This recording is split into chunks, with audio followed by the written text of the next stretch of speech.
નમસ્કાર વિદ્યાર્થી મિત્રો, હું પિયુષ સોજિત્રા ગજેરા વિદ્યાભવન ઉત્તરાયણમાં ગણિતના એક મદદનીશ શિક્ષક તરીકે મારી ભૂમિકા ભજવું છું.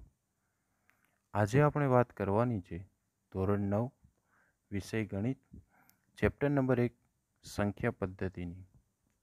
તો સંખ્યાઓના મુખ્યત્વે કેટલા પ્રકાર હોય છે?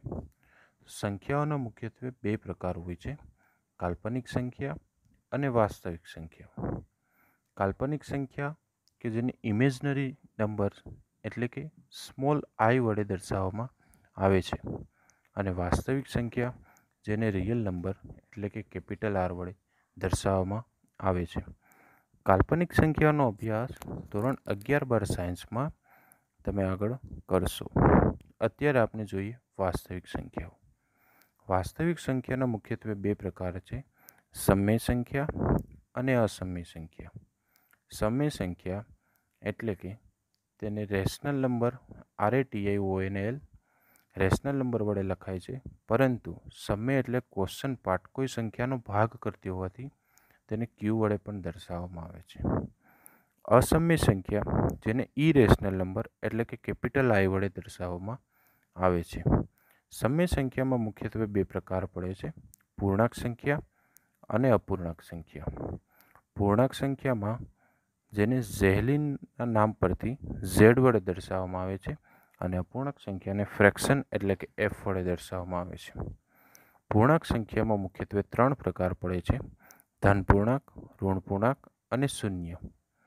ધન પૂર્ણાંક એટલે કે પોઝિટિવ નંબર, ઋણ પૂર્ણાંક એટલે કે નેગેટિવ નંબર, અને શૂન્ય ઝીરો ઓરિજિન પોઈન્ટ એટલે કે ઓ વડે દર્શાવવામાં આવે છે.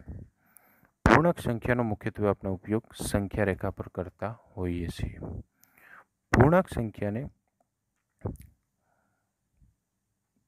ધન પૂર્ણાંક, ઋણ પૂર્ણાંક અને શૂન્યમાં દર્શાવ્યા બાદ આગળ જોઈએ તો ધન પૂર્ણાંકના મુખ્યત્વે બે પ્રકાર પડે છે. ધન પૂર્ણાંકમાં પૂર્ણ સંખ્યા અને પ્રાકૃતિક સંખ્યા. પૂર્ણ સંખ્યા એટલે કે વોલ નંબર W વડે દર્શાવવામાં આવે છે, અને પ્રાકૃતિક સંખ્યા એટલે કે નેચરલ નંબર, જે તમે તમારું પાયાનું જ્યારે શિક્ષણ શરૂ કર્યું ત્યારે તમે શીખ્યા હતા. પ્રાકૃતિક સંખ્યામાં ચાર પ્રકાર છે, એકી સંખ્યા, બેકી સંખ્યા, અવિભાજ્ય સંખ્યા અને વિભાજ્ય સંખ્યા. એકી સંખ્યા એટલે કે ઓડ નંબર, બેકી સંખ્યા એટલે કે ઇવન નંબર, અવિભાજ્ય એટલે કે પ્રાઇમ નંબર, અને વિભાજ્ય એટલે કે કોમ્પોસાઇટ નંબર. ઓકે, આ દરેક સંખ્યાનો અભ્યાસ આપણે કરીશું. તો ચાલો શરૂ કરીએ પ્રાકૃતિક સંખ્યાઓથી. પ્રાકૃતિક સંખ્યા જેને નેચરલ નંબર તરીકે પણ ઓળખવામાં આવે છે. જે સંખ્યા એકથી શરૂ થાય અને અનંત સુધી હોય તેવી સંખ્યાને પ્રાકૃતિક સંખ્યા કહેવામાં આવે છે. તમે પ્રાકૃતિક સંખ્યાઓ અનંત સુધી લખી શકો છો. સૌપ્રથમ તો તમને 1 થી 100 સુધી એકડા શીખવાડ્યા હશે, કોઈને 1000 સુધી શીખવાડ્યા હશે, પરંતુ ત્યારબાદ તમે અનંત સુધી તમે પ્રાકૃતિક સંખ્યાઓ લખી શકો છો, જેને કુદરતની સંખ્યાઓ નેચરલ નંબર તરીકે પણ ઓળખવામાં આવે છે. અથવા તો બીજી વ્યાખ્યા કરીએ તો જેના વડે વસ્તુઓની ગણતરી કરવામાં આવે છે તેને પ્રાકૃતિક સંખ્યા કહેવામાં આવે છે. આવી બધી જ સંખ્યાઓના જથ્થાને પ્રાકૃતિક સંખ્યાઓનો જથ્થો કહેવામાં આવે છે. પ્રાકૃતિક સંખ્યાના જથ્થાને કેપિટલ N શા માટે? કારણ કે નેચરલ નંબર વડે દર્શાવાય છે. સૌથી નાની પ્રાકૃતિક સંખ્યા 1 છે, અને સૌથી મોટી સંખ્યાનું અસ્તિત્વ નથી. તમને પૂછવામાં આવે કે સૌથી મોટી પ્રાકૃતિક સંખ્યા કઈ, તો સૌથી મોટી પ્રાકૃતિક સંખ્યાનું કોઈ અસ્તિત્વ જ નથી. કોઈ કે 5 કરોડ, તો 5 કરોડથી મોટી 10 કરોડ છે, એનાથી મોટી 15 કરોડ છે, એનાથી મોટા 10 અબજ છે. તો મોટી સંખ્યાનું અસ્તિત્વ નથી, પરંતુ સૌથી નાની પ્રાકૃતિક સંખ્યા 1 છે, અને સૌથી મોટી અસંખ્ય અગણ્ય છે. પ્રાકૃતિક સંખ્યા છે તેને ગણતરીની સંખ્યા તરીકે પણ અથવા તો તેને ધન પૂર્ણાંકો પણ કહેવામાં આવે છે. અને તેને ગણની પણ એક ચર્ચા કરી લઈએ કે તેને ગણ સ્વરૂપે લખવું હોય તો છગડીયા કૌંસમાં 1 થી લઈને અનંત સુધી લખાય, એટલે કે n બરાબર છગડીયા કૌંસમાં 1 થી અનંત સુધી. હવે આપણે વાત કરીએ પૂર્ણ સંખ્યાની. પૂર્ણ સંખ્યા એટલે કે વોલ નંબર. વોલ નંબર જે સંખ્યા 0 થી શરૂ થાય અને અનંત સુધી હોય, અથવા તો એમ પણ કહી શકીએ કે જે પ્રાકૃતિક સંખ્યાની શરૂઆત 0થી થઈને અનંત સુધી હોય તેવી સંખ્યાને પૂર્ણ સંખ્યા કહેવામાં આવે છે. પૂર્ણ સંખ્યાને સંકેતમાં W વડે દર્શાવવામાં આવે છે. W એટલે કે વોલ નંબરનો સંકેત છે. સૌથી નાની પૂર્ણ સંખ્યા 0 છે. કેમ? કારણ કે તે 0થી શરૂ થાય છે. પરંતુ સૌથી મોટી પૂર્ણ સંખ્યાનું અસ્તિત્વ નથી. સેમ પ્રાકૃતિક સંખ્યાની જેમ તે પણ અનંત સુધી આવે છે. તો પ્રાકૃતિક અને પૂર્ણમાં તમને ખ્યાલ આવ્યો હશે કે માત્ર એક જ સંખ્યાનો ફરક પડે છે કે પ્રાકૃતિક સંખ્યા 1થી શરૂ થાય છે, જ્યારે પૂર્ણ સંખ્યા તો 0થી શરૂ થાય છે. તો પૂર્ણ સંખ્યાઓ પણ અસંખ્ય છે અને જો એનો ગણ દર્શાવવામાં આવે તો W બરાબર 0થી લઈને અનંત સુધીની સંખ્યાઓ આવશે. તો નીચે દર્શાવેલું છે જેને વચાશે n સબસેટ W, એટલે કે n કરતાં મોટી સંખ્યા છે W એના ઉપગણ છે કે દરેક પ્રાકૃતિક સંખ્યાનો સમાવેશ Wમાં થાય છે, એટલે તેને n સબસેટ W તરીકે પણ વંચાય છે. આગળ વાત કરીએ તો પૂર્ણાંક સંખ્યાની. પૂર્ણાંક સંખ્યા કે જેને ઇન્ટીજર વડે દર્શાવાય છે. તો પૂર્ણ સંખ્યાઓમાં ઋણ સંખ્યાઓ ઉમેરવામાં આવે તો મળતી સંખ્યાને પૂર્ણાંક સંખ્યા કહેવાય છે. જો પ્રાકૃતિકમાં 0 ઉમેરીએ તો પૂર્ણ બને. હવે પૂર્ણ સંખ્યાઓમાં ઋણ ઉમેરીએ તો પૂર્ણાંક બને.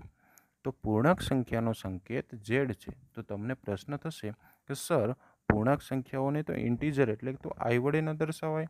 નહીં, પરંતુ જર્મન ગણિતશાસ્ત્રી ઝેહલીને આની શોધ કરેલી હોવાથી, અને ઝેહલીનનો એક અર્થ પણ થાય છે કે શબ્દ, સંખ્યા, ગણવું, આ ટાઈપનો એક સંખ્યા અથવા ગણવું એવો અર્થ થાય છે. તેથી ઝેહલીના નામ પરથી તેને z વડે પણ દર્શાવવામાં આવે છે. સૌથી નાની તથા સૌથી મોટી સંખ્યાનું અસ્તિત્વ નથી, કારણ કે ઋણ સંખ્યાઓ પણ અનંત સુધી આવે છે. જેમ ધન સંખ્યાઓ અનંત સુધી હોય તેમ ઋણ સંખ્યાઓ પણ અનંત સુધી છે. તેથી સૌથી નાની અને સૌથી મોટી સંખ્યાનું અસ્તિત્વ નથી હોતું. અને 0 છે, શૂન્ય જે છે તે ધન પૂર્ણાંક પણ નથી અને ઋણ પૂર્ણાંક પણ નથી. કે 0 એક કોઈ પણ સંખ્યા બનાવવામાં મદદરૂપ થાય છે. કે 50 બનાવી છે તો 5 પછી 0 લખી શકાય. -500 બનાવી છે તો -5 પછી તમે 2 વાર 0 લખી શકો, પરંતુ 0ને તમે ધન કે ઋણ કહી શકો નહીં. આ જ રીતે 0 એ ધન કે ઋણ પૂર્ણાંક નથી.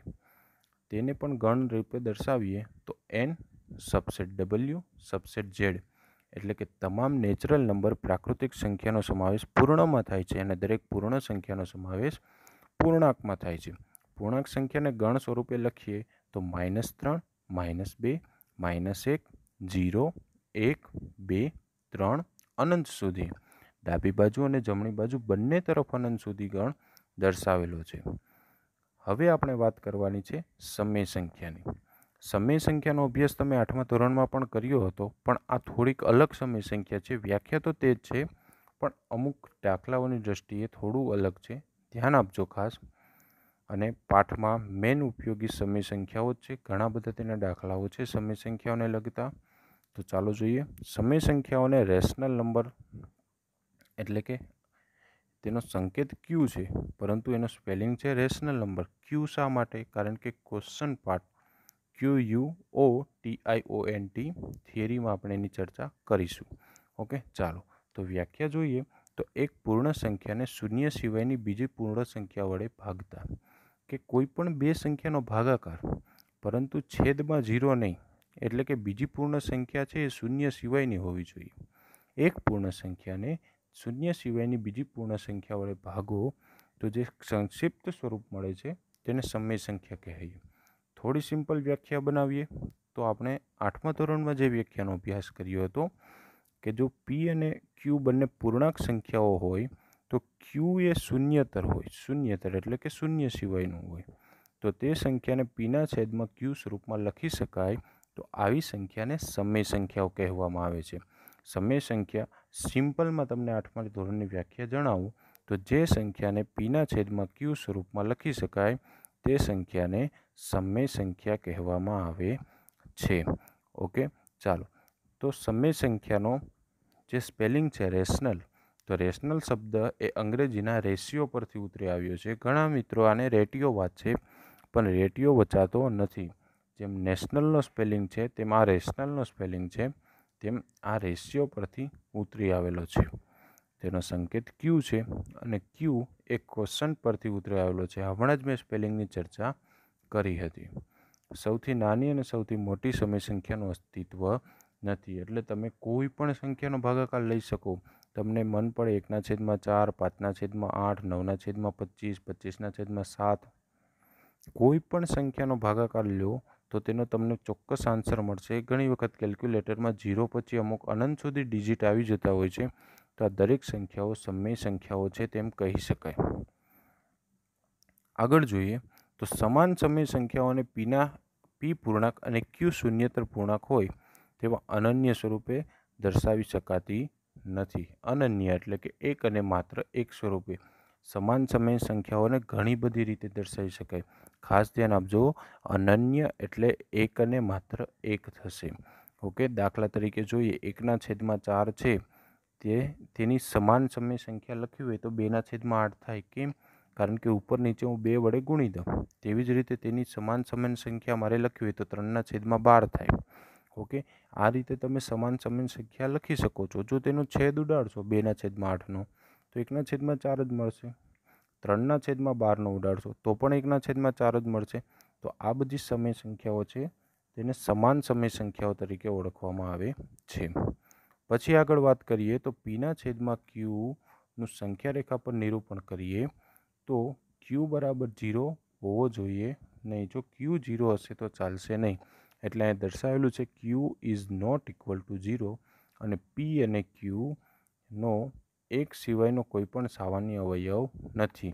એટલે બંને સંખ્યાઓ અવિભાજ્ય કે ભાગ ન પડતા હોય, બંનેના છેદ ઉડતા ન હોય, એક સિવાય ગમે તે સામાન્ય અવયવ નથી એનો.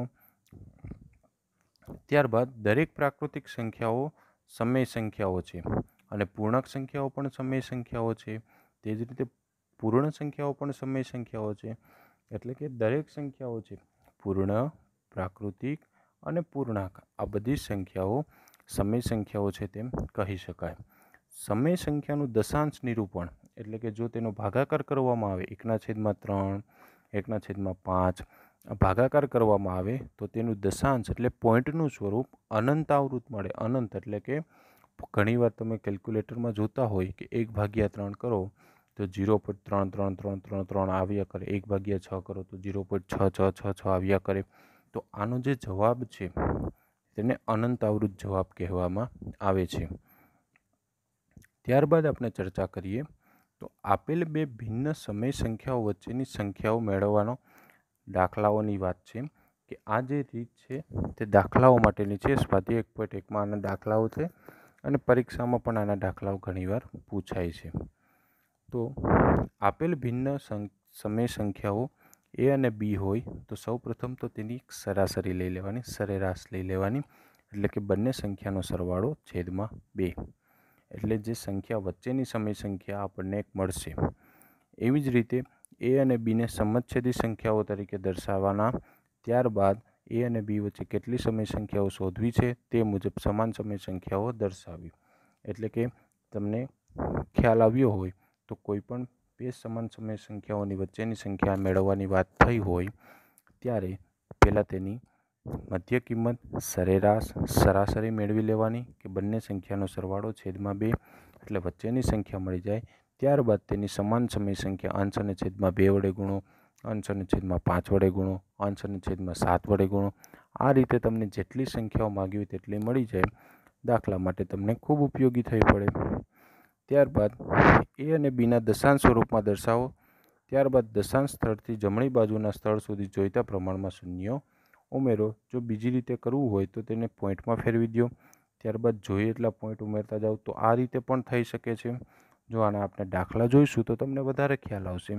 આ એક રીત જે છે, આ ટોપિક જે છે આપેલા બે ભિન્ન સમય સંખ્યાઓ વચ્ચેની સમય સંખ્યાઓ મેળવવા માટે તો દાખલા સ્વરૂપનો ટોપિક છે. દાખલામાં જોઈશું તો વધારે ખ્યાલ આવશે આપણને. હવે આપણે વાત કરવાની છે અસમય સંખ્યાઓની. અસમય સંખ્યાઓ એટલે કે ઇરેશનલ નંબર. રેશનલ નંબર એટલે સમય સંખ્યા, ઇરેશનલ નંબર એટલે અસમય સંખ્યા. અસમય સંખ્યા જો સંખ્યાને પી પૂર્ણાંક અને ક્યુ શૂન્યેતર પૂર્ણાંક હોય. જો સંખ્યાને પી પૂર્ણાંક અને ક્યુ શૂન્યતર પૂર્ણાંક હોય તેવા પી અને ક્યુ માટે પીના છેદમાં ક્યુ સ્વરૂપમાં ન લખી શકાય તેને અસમય સંખ્યા કહે છે. એટલે કે જે સંખ્યા સમય ન હોય તેને અસમય સંખ્યા કહેવાય. સિમ્પલ વ્યાખ્યા જણાવીએ તો કે ઘણીવાર એવી સંખ્યાઓ આવતી હોય છે, ઘણીવાર એવી સંખ્યાઓ કે જેના વર્ગમૂળો નથી નીકળતા, જેની પાછળની આંકડાઓ સમાન નથી. ઘણીવાર તમે જુઓ તો ગુણાકાર 0.35 સતત આવ્યા કરતો હોય, પરંતુ અમુક સંખ્યાઓમાં પાછળની સંખ્યાઓ સરખી નથી હોતી. તો આવી બધી સંખ્યાઓને અસમય સંખ્યાઓ તરીકે આપણે ઓળખીશું. ત્યારબાદ બીજી વ્યાખ્યા જોઈએ તો દશાંશ પદ્ધતિ મુજબ જે સંખ્યાનું સ્વરૂપ શાંત અથવા અનંત આવૃત નથી, અનંત આવૃત એટલે એકની એક સંખ્યા નથી આવતી, તો આવી બધી સંખ્યાઓને અસમય સંખ્યા કહેવાય છે, જેને કેપિટલ આઈ વડે દર્શાવવામાં આવે છે. યાદ કરો, સ્મોલ આઈ વડે કાલ્પનિક સંખ્યાને દર્શાવીએ છીએ અને અસમય સંખ્યાને કેપિટલ આઈ વડે દર્શાવીએ છીએ. પછી દશાંશ પદ્ધતિ મુજબ જે સંખ્યાનું સ્વરૂપ શાંત ન હોય, આ વાત તો આપણે કરી. ચાલો બીજી એક તમને બે વ્યાખ્યા જણાવી દઉં કે જે સંખ્યાનું વર્ગમૂળ કે ઘનમૂળ ન મળે, જે સંખ્યાનું વર્ગમૂળ કે ઘનમૂળ ન મળે તે સંખ્યાને અસમય સંખ્યા કહેવામાં આવે છે. તો અહીં આપણે અસમય સંખ્યાને પીના છેદમાં ક્યુ સ્વરૂપે દર્શાવી શકાશે નહીં. એટલે કે વર્ગમૂળ 2 2નું વર્ગમૂળ મળતું નથી, વર્ગમૂળ 3 3નું વર્ગમૂળ મળતું નથી, 5નું વર્ગમૂળ મળતું નથી, 10નું ઘનમૂળ મળતું નથી. તો આવી બધી સંખ્યાઓને અસમય સંખ્યાઓ કહેવામાં આવે છે. તે જ રીતે તમે જોવો છો એક ઉદાહરણ આપેલું છે કે અનંત અનાવૃતનું. અનંત અનાવૃતનું એટલે કે 0.10 100 1000 10,000. તો પાછળનો જે અંક છે તે એક નિશ્ચિત નથી જળવાઈ રહેતો, કે તેની આવૃત્તિ અનાવૃત છે, સતત નથી. તો આને પણ અસમય સંખ્યા કહેવામાં આવે છે. ત્યારબાદ પાયથાગોરસ એક ગણિતશાસ્ત્રી હતા, જેનો ઉલ્લેખ તમે 8મા ધોરણમાં તેની એક ત્રિપુટીઓ આવતી હતી, તેમાં તમે તે ગણિતશાસ્ત્રીનું નામ સાંભળ્યું હતું. તો પાયથાગોરસના અનુયાયીઓએ વર્ગમૂળ 2ની જે પદ્ધતિ હતી, પાયથાગોરસના અનુયાયીઓએ વર્ગમૂળ 2ની જે પદ્ધતિ હતી કે વર્ગમૂળ 2 અસમય સંખ્યા છે તેવું સાબિત કર્યું હતું. સૌપ્રથમ ઈસવીસન પૂર્વે 425ની આસપાસમાં સાયરીનના નિવાસી થાયરોડ્સ જેને કહેવામાં આવે છે, એ સાબિત એવું કર્યું હતું થાયરોડ્સે કે વર્ગમૂળ 3 વર્ગમૂળ 5 વર્ગમૂળ 6 7 10 11 12 મતલબમાં જે સંખ્યાનું વર્ગમૂળ નીકળતું નથી એ બધી સંખ્યાઓ અસમય છે. અને ખાસ ઇમ્પોર્ટન્ટ નોટ્સ યાદ રાખજો, હાસ્યામાં લખ્યું તો હાસ્યામાં લખી રાખજો કે પાઈની વાત કરીએ તો હજારો વર્ષથી વિવિધ સંસ્કૃતિઓ તેનાથી પરિમિત છે, અને પાઈ પણ એક અસમય સંખ્યા છે. યાદ રાખજો ખાસ. આ એમસીક્યુ ઘણીવાર આપણી પરીક્ષાઓમાં પૂછાય છે 100%. કોઈ બી યુનિટ ટેસ્ટ છે, ફાઇનલ એક્ઝામ છે, આ એમસીક્યુ વારંવાર પૂછાતો હોય છે કે પાઈ એક એવી સંખ્યા છે. તો પાઈ એક અસમય સંખ્યા છે.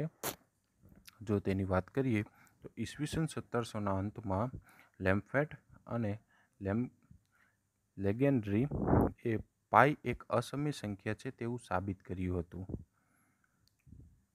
આ ગણને આઈ વડે દર્શાવાય છે, એટલે કે ક્યુ અને આઈ બે અલગ ગણો છે. ક્યુ એટલે કે સમય સંખ્યાનો ગણ છે અને આઈ એટલે કે અસમય સંખ્યાનો ગણ છે. તો સમય અને અસમયનો જે અલગ અલગ કરવામાં આવે તો તેમાંથી કંઈ સરખું મળતું નથી.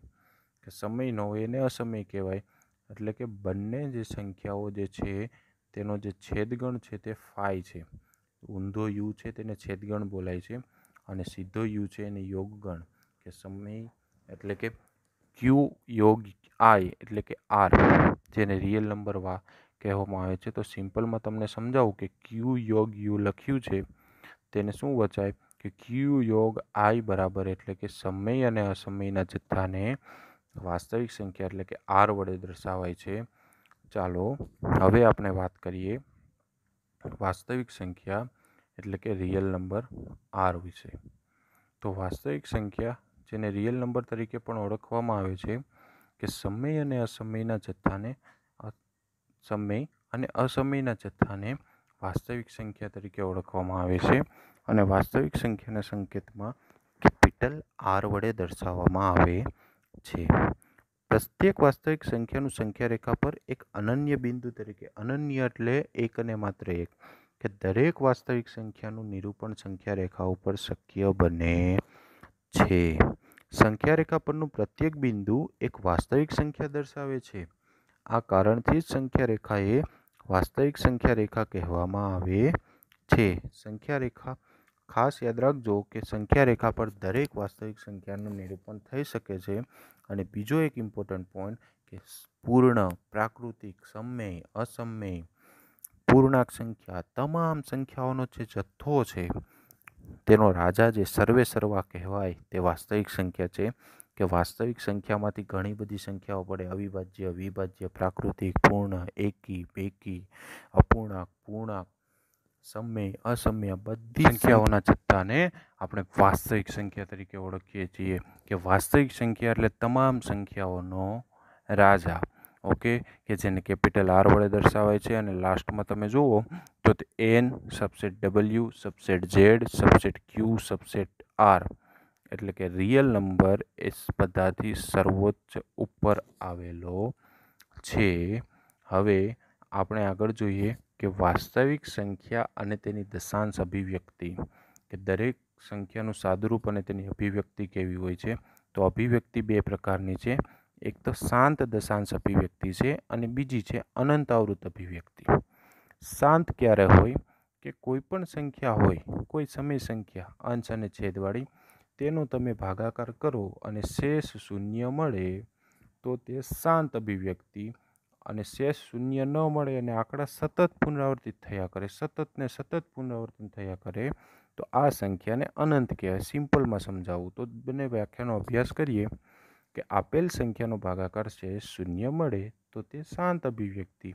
અને અનંતમાં સમજો કે આપેલ સંખ્યાનો ભાગાકાર કરતા અમુક સોપાન પછી શેષનું પુનરાવર્તન જ થયા કરે. ઘણી વખત તમે જોતા હશો કે 1/7 કરો તો 0.142857, 0.142857, 0.142857, આવું સતત પુનરાવર્તન થયા કરે છે. તો આવી સંખ્યાને અનંત આવૃત સંખ્યા કહેવાય. કે જે સંખ્યાની દશાંશ અભિવ્યક્તિ શાંત હોય અથવા અનંત આવૃત હોય તે સંખ્યાને સમય સંખ્યા કહેવામાં આવે છે. તો આપણને સમય સંખ્યાની બીજી પણ એક વ્યાખ્યા મળી ગઈ છે. હવે જોઈએ કે અનંત અને અનાવૃત અભિવ્યક્તિ. કે અનંત અભિવ્યક્તિ અને અનાવૃત અભિવ્યક્તિ. તો જે સંખ્યાની દશાંશ અભિવ્યક્તિ અનંત અને અનાવૃત હોય, જે સંખ્યાની દશાંશ અભિવ્યક્તિ અનંત અને અનાવૃત હોય તેને અસમય સંખ્યા કહે છે. એટલે કે ઘણીવાર તમે જોતા હોય કે પાઈનું મૂલ્ય છે 3.141592, સતત એ વેલ્યુ હજારો 5 ટ્રિલિયન સુધી શોધાણી છે, છતાં પણ હજી તેનું વેલ્યુ રિપીટ થઈ નથી.